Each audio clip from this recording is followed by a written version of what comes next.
And he Amen. presses into our this clay. And that's what I Amen. want to share with my testimony, the freedom that I found from the nightmare that I lived. Well, that first of all, like you're preaching off the back, man.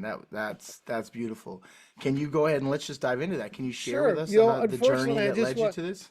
Yeah, I'd be honored to share. Just want to give a little bit of a trigger warning. I'm going to Yeah. talk a little bit about abuse tonight. And, if that triggers people, we just want people to know that's just where the story begins, but it's not where it ends. I Amen. wrote a book called Forgiving the Nightmare. So I'm going to talk a little bit about my nightmare, but then a whole lot about God's love and about God's son, Jesus.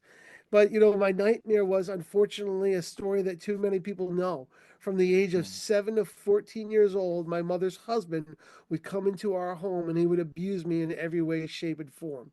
At mm, 7 years old, I'll never forget the crackle of the threshold, the weight of his body, the smell of his breath, as he stole my innocence, as he took advantage of me, as he molested me, and as ugly as that was and is, and wrong and bad and evil and sinful, the words that he left me with after that first attack, when he told me, Mark, it's your fault.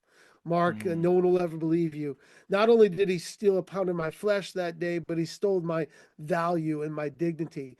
And for the mm, next 7 years of my life, the next 7 years until I was 14, this was just almost a daily occurrence that I was being abused or raped or molested or beaten or stabbed or sold.